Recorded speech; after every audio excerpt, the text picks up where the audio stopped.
देखिए, पूरे बिहार की जनता ने देखा कि बूथ कैप्चरिंग और धनबल का कौन सिंडिकेट उपयोग कर रहा था और भारतीय जनता पार्टी देश के प्रधानमंत्री माननीय नरेंद्र मोदी जी के जो मंत्र है सबका साथ सबका विकास, जो विचारधारा सुशासन का है, उसको लेकर के कुर्नी क्षेत्र के मतदाताओं के बीच हमारे कार्यकर्ता, हमारे जनप्रतिनिधि, माननीय विधायक, विधान पार्षद, वर्तमान पूर्व सभी लोग लगे हुए थे और आम जनता तक अपनी बात को जाके रखे। और हमने कहा कि जनता मालिक है, जनता का जजमेंट बिहार के 2024 और 25 का ये रास्ता तय करेगा, ये 24 और 25 का निर्णय करेगा। और जनता ने निर्णय दे दिया। 24 और 25 का जनादेश किसके पक्ष में जाएगा, ये जनता ने जनादेश दिया, उनके लोगों ने भी मांग किया था। और जो ये बूथ कैप्चरिंग का बात कर रहे हैं, राजद के प्रदेश अध्यक्ष माननीय जगता बाबू बुजुर्ग आदमी हैं, रिटायरमेंट की ओर बढ़ चुके हैं। ऐसे तो इनको स्वाभिमान को थोड़ा सा भी स्वाभिमान रहता तो इस पद को त्याग देते, लेकिन अपमान सहकर किस भय और लोभ से बंधुआ मजदूर बने हैं ये मैं नहीं जानता। लेकिन बूथ कैप्चरिंग कहते हुए इनकी जीवा क्यों नहीं रुकी, खुल करके देखा कि सत्ता में आप हैं, सरकार आपकी है, अब बूथ कैप्चरिंग विपक्ष कर रहा है। और इस तरह की भाषा बोलते हुए पब्लिक जजमेंट करती है कि आप क्या बोल रहे हैं। ललन बाबू कहे थे कि कुर्नी से शुरुआत होगी भाजपा का समापन का, भाजपा मुक्त बिहार बनाने का। राष्ट्रीय अध्यक्ष हैं, क्षेत्रीय दल के राष्ट्रीय अध्यक्ष हैं। आज उनको भी कुर्नी क्षेत्र की जनता ने बता दिया कि भाजपा मुक्त नहीं, भाजपा युक्त होगा और अगली सरकार बिहार में भाजपा की बनेगी। अब इनको जनादेश का सम्मान करते हुए मुख्यमंत्री जी को पद त्याग देना चाहिए। नीतीश कुमार के चेहरे को नकार दिया है बिहार में, इनका इकबाल खत्म हो चुका है। इनके चेहरे से लोगों को अब नफरत हो रहा है। इनके पलटू राम कुर्सी कुमार का जो नारा दिया था इनके उत्तराधिकारी तेजस्वी यादव जी उप मुख्यमंत्री, जनता ने कहा कि जिसने आपको पलटू राम और कुर्सी कुमार कहा और उसी से गलबहियां करके जंगल राज को गुंडा राज में बदल रहे हैं, अब आप पर हमको विश्वास नहीं रहा। गुजरात में जो लैंडस्लाइड विक्ट्री मिली है बीजेपी को, कांग्रेस साफ हो गई है, लेकिन आरोप लगा रही है कि एआईएमएम और आप ने मिलकर बीजेपी को जिताने में मदद किया है। देखिए, जनता के जनादेश को जिसका बड़ा हृदय होता है वही स्वीकारता है। ये लोग बहाना ढूंढते हैं और ये बहानाबाजी करने वाले लोग को जनता सबक सिखाती है। भारतीय जनता पार्टी अपने काम का, अपने सिद्धांत का, अपने नेतृत्व के बदौलत चुनाव जीतती है। और आज विश्व स्तर में जो अपनी एक नई पहचान, भारत के मान सम्मान स्वाभिमान को बढ़ाएं देश के प्रधानमंत्री नरेंद्र मोदी जी पर लोगों का विश्वास है और उनके नाम पर इतनी बड़ी विजय है। हिमाचल प्रदेश में काफी करीब नतीजे आए हैं, इसमें आपको लगता है कई आरोप लगाए जा रहे हैं कि बीजेपी तोड़ मरोड़ करेगी वहां पर कांग्रेस के विधायकों के साथ। देखिए, हिमाचल प्रदेश का कई वर्षों से ये स्वभाव रहा है, कभी कांग्रेस कभी बीजेपी, एक बार से ज़्यादा दोबारा। उसके बावजूद भी भारतीय जनता पार्टी पर जनता ने विश्वास व्यक्त की है और भारतीय जनता पार्टी जनता के जनादेश का सम्मान करती है और जनादेश के हिसाब से वो कार्य करती है।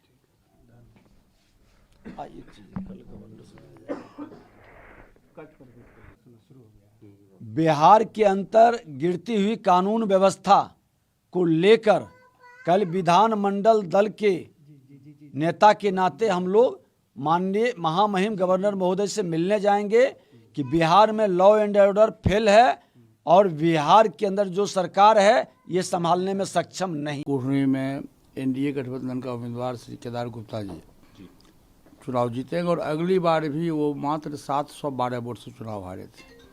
और इस बार चूँकि नीतीश कुमार जी एनडीए गठबंधन से अलग हुए, वो महागठबंधन में चले गए और महागठबंधन में 7 पार्टी है, तो ये परीक्षा था, नीतीश कुमार की परीक्षा थी कि वो जो महागठबंधन में गए तो बिहार की जनता के लिए क्या संदेश दिए। तो बिहार की जनता के बीच में संदेश गया नीतीश कुमार जी के बारे में कि नीतीश कुमार जी अब वो नीतीश कुमार जी नहीं है जो 1 वर्ष पहले के नीतीश कुमार जी थे। अब उनका कुछ चलता भी नहीं है और जनता ने उनको, नीतीश कुमार को भी और आरजेडी गठबंधन को भी जनता ने बुरी तरह से नकार दिया। और जो नीतीश कुमार जी कहते थे कि हम अति पिछड़ा के नेता हैं, हम दलित के नेता हैं, महादलित के नेता हैं, तो कुर्हनी का उपचुनाव ये साबित कर दिया कि अति पिछड़ा दलित, चाहे पासी समाज के लोग हों, पासवान समाज के लोग हों और जितनी भी जातियां हैं दलित में, उस सब लोगों ने महागठबंधन को नकार दिया और माननीय आदरणीय प्रधानमंत्री जी के नेतृत्व में लोग विश्वास व्यक्त किया और कुर्हनी का चुनाव हम जीते। ये हमारी जीत है और भविष्य में ही मॉर्निंग सोज दी डे होता है। देखिए, मॉर्निंग सोज दी डे होता है, रात है ऐसी तो सुबह का आलम क्या होगा। तो सुबह का आलम हमारे पक्ष में है, हमारी जीत हुई है और 2024 का जो चुनाव होगा उसमें हमारी भारी जीत होगी। आदरणीय नरेंद्र मोदी जी के नेतृत्व में चुनाव लड़ा जाएगा पूरे देश में और बिहार में अगली बार हम जितना सीट लाए थे उतना सीट इस बार भी हमारे गठबंधन को मिलेगा। सर, गुजरात आज़ादी के बाद मुझको जहाँ तक याद है कि आज़ादी के बाद इतनी बड़ी जीत किसी दल को नहीं हुआ था और इतने दिनों तक एक पार्टी की सरकार है। तो ये पूरे देश को एक मैसेज जाता है कि आदरणीय नरेंद्र मोदी जी के नेतृत्व में पूरा देश तो चल ही रहा था और गुजरात उनके नेतृत्व में है और गुजरात में बहुत अधिक मतों से एनडीए गठबंधन की जीत हुई है। सर, इंडिया इस बार कैसे अच्छा, देखते हैं? प्रजातंत्र है, प्रजातंत्र में हालांकि जो रिपोर्ट आ रहा है हिमाचल प्रदेश में भाजपा को अधिक वोट मिला, परसेंटेज ऑफ वोट अधिक मिला, लेकिन सीट हमको कम मिला। 1% का अंतर है सर वोटों में, हम मात्र 1% का अंतर है, लेकिन 8-10 सीटों का अंतर होगा। अंतर हो गया। तो खैर प्रजातंत्र है, प्रजातंत्र में सबका मौलिक अधिकार है। जनता को हम लोगों को स्वागत है, चाहे गुजरात हो, चाहे बिहार हो या जहाँ कहीं भी हो, जनता का फैसला हम लोग सर्वोपरि मानते हैं। मैन जीत आगे बढ़त बना गए हैं, जीत उम्मीद है कि वो जीत जाएंगे सर। देखिए, समाजवादी पार्टी की जीत जो वहाँ हुई है वो स्वर्गीय मुलायम सिंह यादव का एक देन था। स्वर्गीय मुलायम सिंह यादव को उत्तर प्रदेश के लोग नेता मानता था, आज वो बीच में नहीं है और उन्हीं के पुण्य प्रताप से मैनपुरी की जीत हुई है। बिल्कुल। अब ये तो चुनाव आयोग के पास गेम है, चुनाव आयोग को अधिकार है किस पार्टी को नेशनल पार्टी बनाएंगे, किसका स्टेट पार्टी का दर्जा देंगे, ये चुनाव आयोग का मामला है। तो कैसे देख रहे हैं, कहीं ना कहीं ये क्या आगे चल के ये एनडीए को टक्कर दे सकती है पूरे देश में? नहीं नहीं नहीं, नहीं ऐसी कोई बात नहीं है। देखिए, एनडीए गठबंधन जो है सिर्फ हिंदुस्तान में नहीं, विश्व की सबसे बड़ी पार्टी है भाजपा जी। और विश्व के सबसे बड़े लीडर आज की तारीख में परमादरणीय नरेंद्र मोदी जी है। आप रिपोर्ट देखे होइएगा, अखबार में भी आया, टीवी में भी आया, विश्व का सबसे लोकप्रिय नेता आदरणीय नरेंद्र मोदी जी को स्वीकार लोग किया है। तो नरेंद्र मोदी जी के सामने मैं फिर कह रहा हूँ कि नरेंद्र मोदी के समकक्ष में हिंदुस्तान का कोई लीडर ऐसा नहीं है जो अभी उनका मुकाबला कर सके।